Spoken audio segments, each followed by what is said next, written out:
Here we go. Okay. Yeah. This is Leela Harris with Expanding Consciousness, and I'm here with Kaleo Salah with Dragon Woo, woo.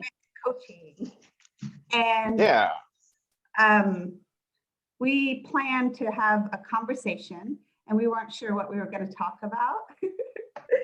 But I think we've decided we're probably going to at least start off talking about the feminine, because the last video we did, we've just done one besides this one, was on the masculine. And that was probably like 3 years ago or something. Yeah.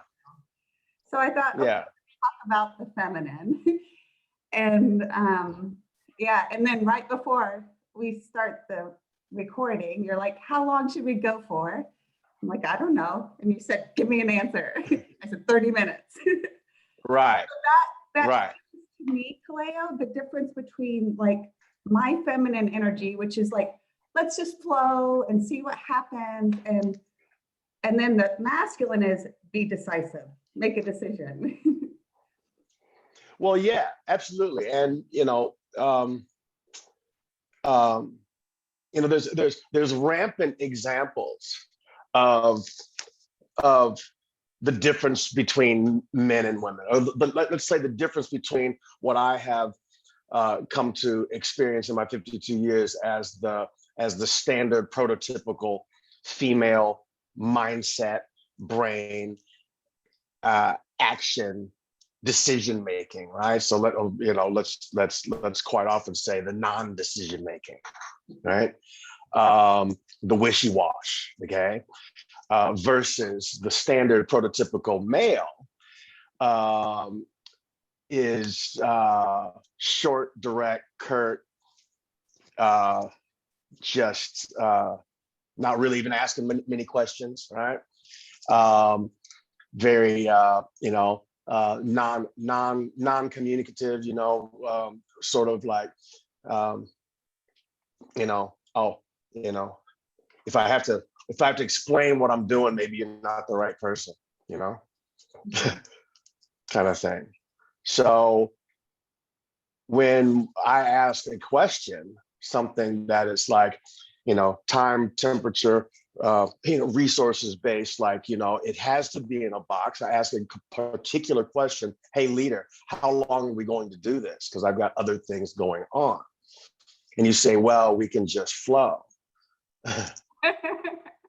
Right. So, the answer to how long are we going to go can't be, I don't know. It can't be, I don't know. It can't be. The world can't work that way. It cannot work that way. And anyone who mistakes that for compassion and what else do they mistake that for? They mistake that for fluid, like just go with the flow. They mistake that for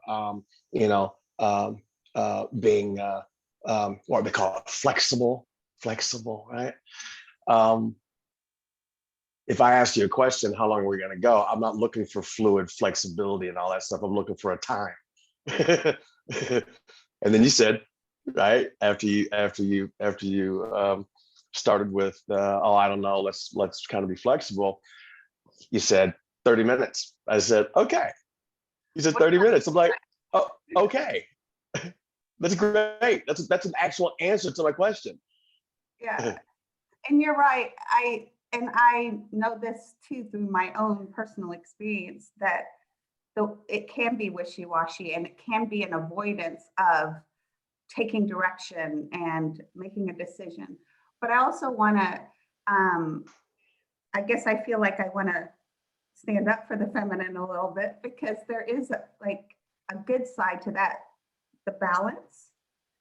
Because then if it's only that way, which I know you're not that way from talking to you, but if it's too much just the one way with no flow, right?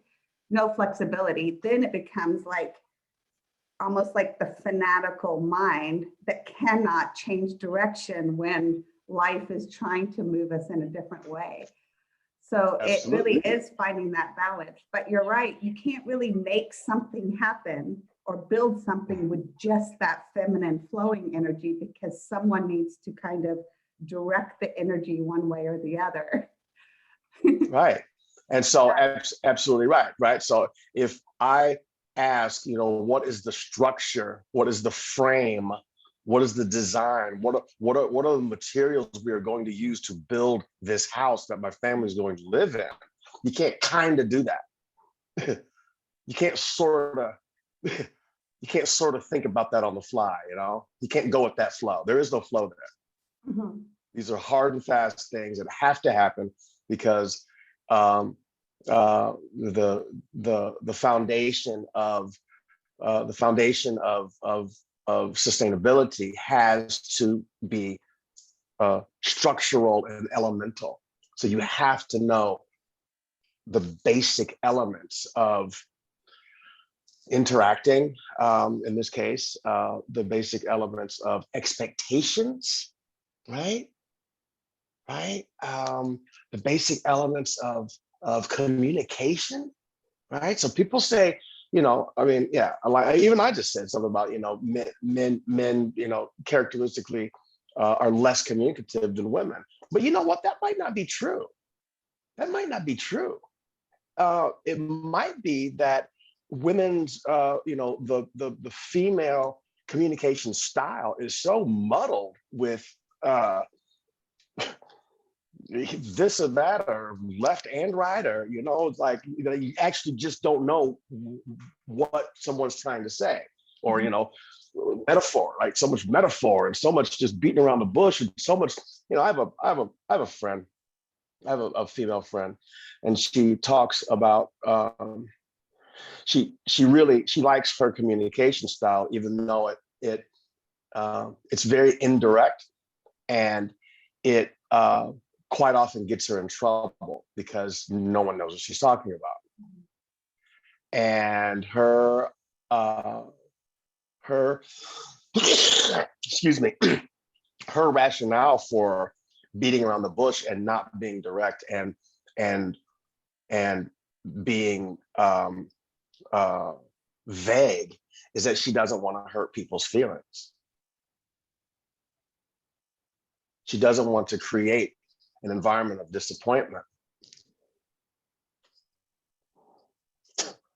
I don't know how you run a business, a company, a corp. I don't know how you run a business, a family, a team, or an individual life with being that way. I don't understand how that person is, over 40 years old. I don't know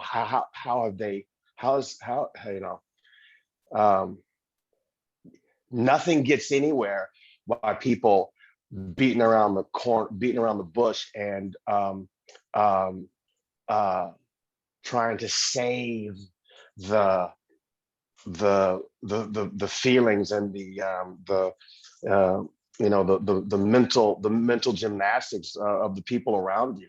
Mm-hmm. And there's some kind of belief and wound there that the person is taking responsibility for other people in that way. And that is actually a common unconscious of the feminine, maybe energy. And I've seen men have that as well. Oh yeah, that's pathetic. Very common with women, where the flow, for me, the flow is going also with my own flow. It's not about going with other people's flow and forgetting, like, who am I? What's going on inside of me? Connecting to myself, which actually took me years to do, Kaleo. And I had a lot of the things like what you just mentioned, the fear of standing on my own feet and making a decision based on my connection to myself. And although I am predominantly feminine, like my energy is very feminine, I can do that with my feminine energy because I can do that in a gentle way. I can do that with my own essence in a kind, compassionate way without avoiding communicating what I need to do, what I need to say, and it is actually more selfish to hold back because you put the burden on other people. They have to work hard to figure out what is it that you're trying to say, like what you just described. So we're Right. actually putting it on the people around us to Yeah. try to navigate, because yeah, there's fear there, there's insecurities there, where I Yeah. feel the flowering of the feminine heart can open with that balance of looking inside, taking responsibility, knowing ourselves, knowing what's in our heart. Knowing what you want, knowing what you want. And it doesn't mean you have to want something new, bigger, better, grander. It doesn't mean that. It doesn't mean that you want something that you don't have. Quite the opposite of that, actually. Knowing what you want requires deciding which direction you are headed with your life force. Is it internal or external? Mhm. And if your decision, right, because that's a decision a person has to make. It's a decision everyone has to make. If a person's decision is, I am directing my life externally, I'm directing my life, I'm giving my energy externally, then it would be very difficult for that person to return to themselves and actually get what they want or need. It'd be very difficult, because how many distractions are there out there? There's the kids, there's the husband, there's the money, there's the house, there's the projects, there's the PTA, there's the, oh man, the ailing parent, there's the, I mean, it gets overwhelming very quickly. Mhm. And so there's all this reaching out versus making the decision that I am directing my life inward and from within. That's one direction.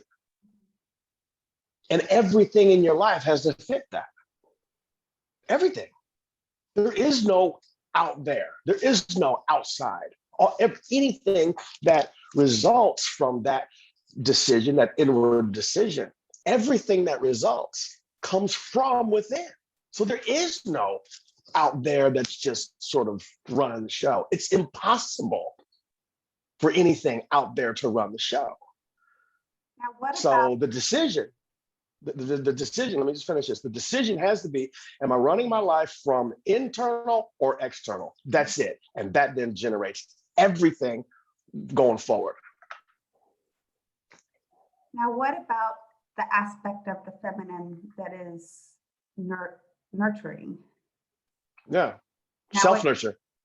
Huh? Self-nurture. Self-nurture from the inside. Nurturing, yes.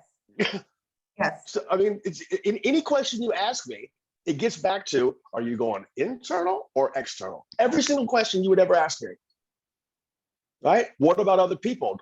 Other people don't live inside you. That's external. What about other people? What about the trillions of infinities of things that you can say, what about? Keep on going, right? What about the broken leg child who got hit by a bus on the walking home in the snow from their, broke back mother who is a crack addict? I mean, good Lord, how many stories we got like this, So self-nurture, right? Compassion, self-compassion, self-centered,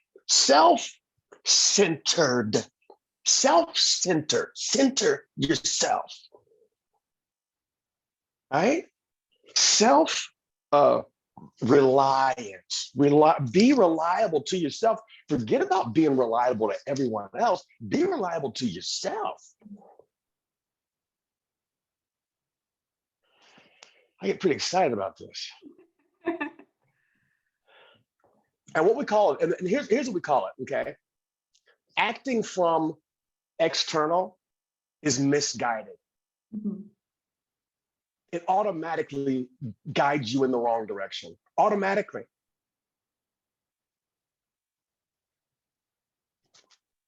That's it. Mhm. So the decision has to be, like, what do you want? Has to be, I want myself to be as useful to myself and anything else I touch as possible. How do I do that? I got to go inside. Mhm. I have to know what's under my skin. I have to know what's under my, under my bonnet. I have to know first.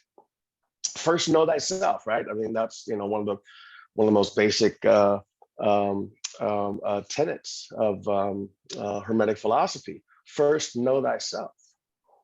And I find the feminine, and of course, I'm not in a man's body, so I'm just working off my connection to my own energy. And I've had some experience with my masculine energy, but Yep. in my experience, my feminine energy is actually able to help me connect to what's happening inside me easier. It's just about, like what you said, where's the focus? Is it directed inward? And I can sense it's feeling, I guess, is it involves feeling. What am I feeling? Am I feeling sad? Because if I'm feeling sadness inside, I want to acknowledge that and let myself feel it, for example, because otherwise I'm repressing That's right. repressing it down. Yeah. That's right. Yes. That's right. Right. So And unacknowledged. Go ahead. Go ahead. yeah, and what you said about other people, that idea of, well, feeling for other people, which can happen consciously or unconsciously. For example, if Right. I'm feeling sad and I'm pressed it down, I might project that onto other people who are representing what I'm sad about without realizing it. So trying to save Yeah. people, trying to rescue them, trying to nurture them, but ignoring my own emotional and feeling world that needs my attention and actually is where I need to focus my nurturing on. Yes. Yeah. Yes. Right. And so the simple act of focusing inward is nurturing. The Yes. simple act of focusing inward is compassionate. The simple act of focusing inward is regenerative, Mhm. right? Self-regeneration. I mean, come on. When you when you in the alchemist world, where when we figure out that we are that which self-regenerates, this isn't science fiction. We are a self-regenerative battery system. We are it. It's like, yeah, that's a trick. That's a trick I need to know. That's a trick I need to know. I mean, that goes all the way to you're not dead until you decide to die. Mhm. You know that one? Mm-mm. No, could you You expand don't that? you don't you don't you don't die until you decide to die. I mean, it's very unexplainable, but it's a truth that came to me probably 20 years ago, as I had a pretty profound conversation. Actually, it was a normal conversation with a person at a pretty profound time of my life, and we said it at the same time. So we came together. We'd only known each other for a couple of weeks, and in this one conversation, we each had something to say to each other. We said, okay, when we get together, I got something to say to you, you got something to say to me. And that wasn't the point of either of our conversations of what we wanted to say, but we got there at the same time, like in two different ways. And then each of us had a dream the night before about something like that, where some voice told us, yes, that is true. Yes, that is true. Right? So put that together with self-regeneration, and all you have to do is make the choice, make the decision, choose the option of internal perspective, and that's it. It's all autopilot after that, right? You know what death cannot do? Death cannot surprise you if that's what you do. Mhm. It's just a state of internal awareness. That's all it is. Now, if you're externally motivated, if you're externally directed, death will surprise you because it ain't out there. It ain't out there. Yeah, I'm getting It'll hit you in the head like where the hell did that come from? You know, because you look in the wrong direction. So self-regeneration is a byproduct, is a convenient byproduct of making the decision to generate your life from internal, self-healing, self-medicating, self-centered, self-aware. That's what you just said. That's what you just said. If I don't do that, I will repress and I will leak it out. I'll translate it and I'll leak it out there, mm-hmm. out to the people, out to the world that I care so much about looking good Mm-hmm. and having high status and having people think well of me. Yeah, or being validated or being approved of, being loved. Yeah. There's a lot of these, and a lot of my process, I could look at it that way, is just taking out the need from outside.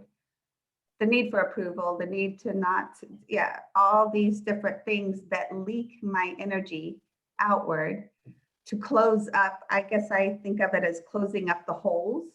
So then I access more of my life force. And when I do that, I'm accessing more of my creativity, more of this kind of joy and love that's more internal. It's not dependent on things around me or people. So then I don't have to be, there's less control, need to control, need to manipulate.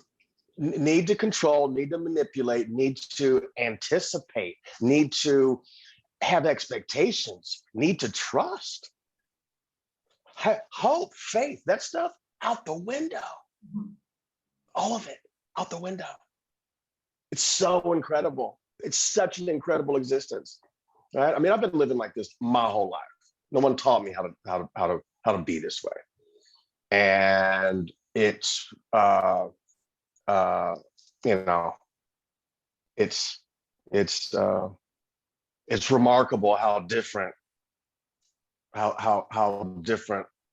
my life, like knowingly my life, is than so many people I've known who live the opposite. Mm-hmm. It's incredible. I'll be in the same room, in the same team, in the same business, in the same street, you know, sometimes in the same bedroom, you know, sometimes in the same house, you know, and the exact same scenarios that we're all going through, their life is destroyed by it, and my life is enhanced by it. The same exact scenario. And the only thing is the orientation of my life force is internal rather than external. That's it. It's the only difference. And it seems to make all the difference in the world. It seems to be where spiritual alchemy actually begins and ends, actually. Begins and ends. Because everything is internal, right? So any thought you have about something out there is an internal thought. So it's still in here. It's not out there. Thoughts are not out there. Thoughts are in here. So any thought or perception or perspective you have on anything is inside. So that's where everything is. That's the factory.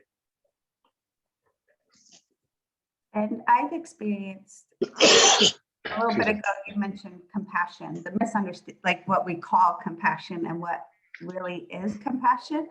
And the more compassion I have for myself in that inner focus, is it just naturally, without even trying, flows to the people around me. Because there is that sense that the world, which I think is just the mind, other people, just the mind, they mirror to me my internal world. Yeah. Right. And so with dragon performance coaching, right? So I train dragons. And a prerequisite is uh, generating your own power and then using that power for something. Mhm. And dragon compassion is very different than human compassion. Dragon love is very different than human love, right? So dragon compassion, the real compassion, quite often looks very different to the people out there who don't have the internal perspective and who are expecting the broken form of compassion when I come around. It's quite often, right? So our first rule, right? We have two number one rules in our practice. One is absolute opportunity perspective, and the other one is stop. Stop is how you have compassion. You don't have compassion unless you can stop. And you say, okay, Kaleo, stop what? Stop trying to save people from their life. Mhm. Well, okay, well, compassion says that we need to help people, right? Help people become stronger as they live life and, you know, lose a limb or lose an eye right quick. When Leela, where are the when do humans generally learn the best lessons and actually change? When? Under what circumstances? When we experience the consequences Yeah, of what we're doing and what we're, yeah, of right. how we're living. Yeah. So if I care so much about someone that I'm going to pay attention to them and be compassionate toward them, they will become instantly a mirror to my world. Which, you think I'm easy on myself? No, no, no.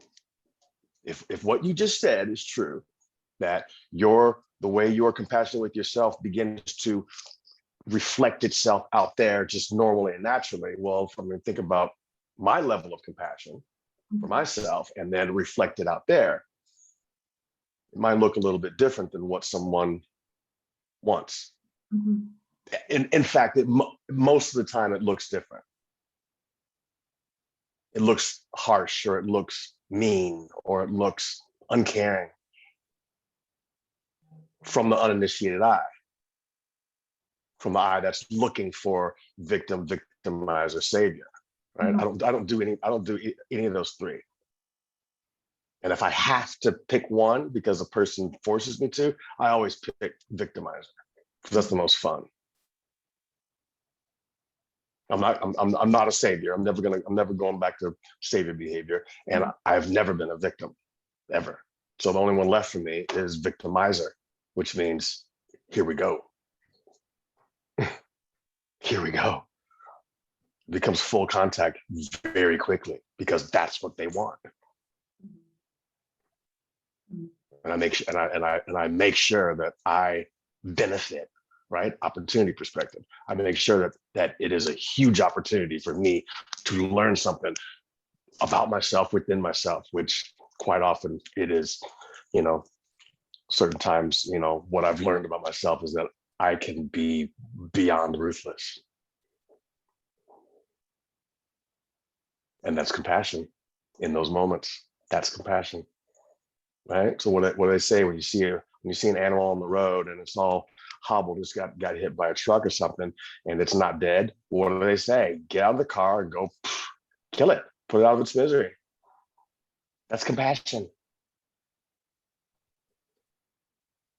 It's hardcore, man. It's hardcore. And that's, women, feminine women, especially in 2021, and beyond. You guys got to learn a little bit of that stuff, man. You got to learn a little bit of that. You got to learn a little bit of that. Okay. It's like you got to rattle. You're a rattlesnake and you bite. And you bite. Well, I said 30 minutes, so we have a few minutes left. All right, honey. What about Respond to some of that. Respond to some of that what I just said. yeah. I'm talking pretty harsh, brutal reality here, you know? Yes. And a lot of us, like you said about the opportunity, that's what I've been experiencing in myself the last couple of years with this virus, with all these things going on in the world. It's been an opportunity to work through my fears and my own things. That's what I was thinking about as you were talking, but also you were talking about dragon performance coaching and how you, of course, that's coming from you, that's your energy, and how my business, Expanding Consciousness, I do run it in a very feminine way. Yeah. Okay. So we're almost like a little bit like opposites in the sense. Well, we're and right. So you can think opposites, which is the third dimension way of thinking about it, or you can say that we are threads within a spectrum. Mm-hmm. Mm-hmm. Okay, because we're not opposites. Or we're not opposing each other. Thank you. So let's watch our language. Okay, so let's watch our language, right? So I'm incredibly strict on this. Okay, so if we're going to ascend to the fifth dimension and beyond, we have to watch how we describe the third dimension, because we all, if all we see is black and white and opposing and this or that, or yin and yang, or male and female, and somebody has the win, we'll never get anywhere. We'll never get anywhere. And that's the way I see America now, right? I've been in Australia for 13 years, and I just see the demise of America big time in all these ways that I'm talking about right now. Opposing, right? Opposite, right? Let's just say we are threads within an infinite broadband spectrum of light, and I really, really love the dark stuff. I really love the dark stuff, man. It's the best. I eat it. That's where all my nourishment comes from. Okay, dark matter, right? I love it, love it, love it. I live in it. Okay, because I'm so light. Because I am of the light, right? I have nothing to be afraid of. Nothing. The demons run from me, quite honestly. Okay, they run from me, right? They call me their devil, right? So when I do exorcism, I have the person I'm doing the exorcism with, I have them talk to the demon directly, and they answer they answer the question all the time. And the question is, how do I know that this interaction with this entity, this demon, is legit? And it's not just part of my psychosis, or it's not just part of something that I'm making up, or something that Kaleo is suggesting. And they answer the same way. Kaleo, once the person says, I'm working with Kaleo, Kaleo's out here, the same exact thing happens every time. They run. They get instantly scared. Mm-hmm. They get instantly scared. And I can actually do things in their world to them that manifest in their world, right? So I love the dark. I love going into the cave. I love going into the cave and turning out the light and then becoming the thing that's scary in the cave. I love that. Okay, I love that. So I walk down dark alleys in foreign cities. Okay, I mean, that's what I do. I'm the thing that people need to be afraid of. Now you're at a different level of light on the spectrum. You're not opposite to that. You're just in a different level of light. But I don't walk down dark alleys for fun, but I do, and I use a process called the Dalian method, and I do go into dark things quite often. I've seen a lot in me. as far as things that have shocked me, because it's about going into the unconscious to see the underlying issue of what's causing the symptoms, the external struggles. And yeah, there's those dark things in me as well. So I do understand what you mean about, even though maybe, yeah, the different thread is there with how my essence is with the feminine. Well, you just proved we're not opposite. Okay, you just said a little bit of what I have, a whole lot of, a little bit of it is in you, and you doubt, you dabble in it, or you get your feet wet in it a little bit, right? I live in it.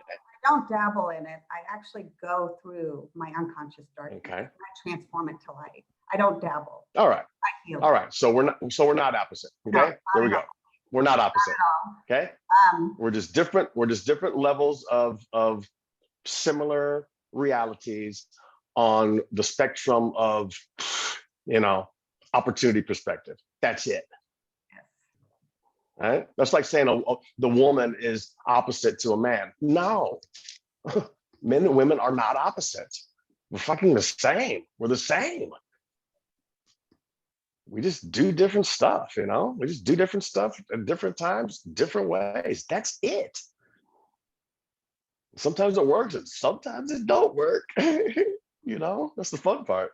Well, the gifts are different, just a little bit different of the Yeah. gifts, but we all have the gifts connected to that internal focus and connected Yeah. to our beingness. Yeah. Any last remarks about the No. I do No. want to say one thing about the feminine, which I think you're very connected to, Kaleo, is unpredictability and mystery. I feel that's connected to, women can connect to that in a woman's body. And that can make people uncomfortable that are not connected to their own flow from within, the let go into the unknown. Yeah. That can be quite scary. Yeah. Well, it's open and unbridled, right? So if you can't put a woman in a cage, then she's scared. She's the witch that needs to be burned at the stake. Mhm. So if a woman can't be put in the cage, if a woman can't be figured out in 3 minutes or less, if a woman is mysterious and what do you call it, elusive, and she's been branded scary. It's a scary ass bitch, right? She's been branded scary and crazy, right? So that's where the term hysterectomy came from, right? So they take a woman's all her gizzards out to make her stop being so freaking crazy. So stop being so hysterical. They tried to make her not a woman. That's crazy. Non-medical hysterectomies? You're just doing it because you're in your terrible 30s and you're just a little bit irrational, and and your husband says, "Oh, honey, you got to go under the knife and go get your gizzards all cut out because you're just a little bit." Control. Yeah. Mm-hmm. Yeah. So you're right about one thing. You can't talk about the masculine without talking about the feminine. And you have to talk about the feminine within the masculine. You have to talk about the masculine within the feminine. That's what I see that we've been doing tonight.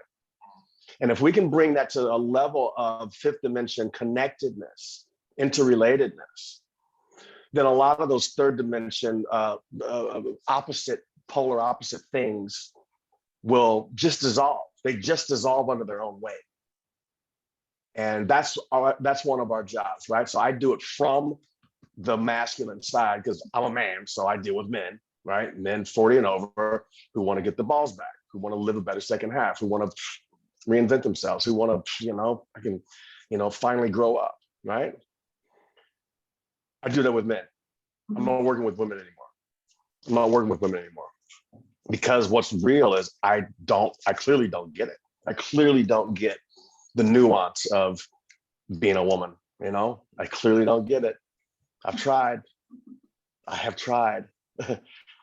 I leave the women for the women. I leave the young people with the young people. And, I'm for men I'm for the men who want to be serious about dragon and finally get real with life. Yeah. And work through that masculine dilemma that we all carry. Yeah. And when I work with people, we work with whatever's happening and whatever they're struggling with, and we follow the thread inward through all the layers. So it's about honoring the feelings and the thoughts. So yeah. Well, I always love talking to you because it's always an adventure, Kaleo. So I just thought I'd wrap it up, but I wanted to thank you for doing this with me. Yeah, well, thanks for asking me. Yeah. Thanks for asking me. It's about time that we got back to it. And at first when you said that we're going to talk about the feminine, I said, well, I'm not working with women anymore. I clearly don't know what's up with the feminine. I think I know more about what's up with the feminine than I give myself credit, because at some point it's the same. At some point it becomes a universal conversation of, are you looking inward? You looking outward? Are you taking care of yourself first? Are you doing that? And that seems to be the big decision that women at some age, they make a decision and they go, you know what? I have never taken care of myself first, ever. Too busy being a wife, too busy being a mother, too busy being a caretaker, too busy being busy. Which actually becomes kind of a convenient excuse to not, because there's often fear and resistance in taking responsibility for our own lives. So if we're distracted, it becomes, a lot of these things are excuses for not taking responsibility for what we're here to do and what we're here to live and realize. But once you make that shift, it becomes really exciting and really joyful, and a lot of great things, magical things happen from my own free. Yeah. Freeing. The weight of the world literally lifts off your shoulders. You're like, what was I doing? Yeah. What was I doing? And then you get mad, right? Because they taught you how to be that way. And then you go through the mad resentment, and then you go to the isolation of like, I just want to be a hermit. I just want to never deal with another human ever in my life. And just like, oh my God, who else is out there who's doing this? Who knows this? It's like, oh my God. Then that's the planet of one, right? Then you turn into a planet of one. And that's where a lot of people get in really big trouble. When they go into that hermit mode, they just say, forget the world. I hate the world. I hate my parents. I hate everybody who's taught me to be this. I hate the news. Forget the media, Rupert Murdoch, or, everybody. I hate these people. I hate Hollywood. It just turns into hate, and separation and isolation. And a lot of people get stuck there. Yeah, it's a lot of them. Phrase, but we need to go. We don't want to get stuck there. I agree. Yeah. Everybody goes through it, but you can't get stuck there. Oh, that's a bad one. All right, honey, take care of yourself. Thanks for the call, and have a great day. Good Wednesday morning to you, right? Tuesday morning, because you're in Australia and I'm in Kansas City. Yeah, we're on different Tuesday morning. All right. Okay. Thank you. All right. Take care.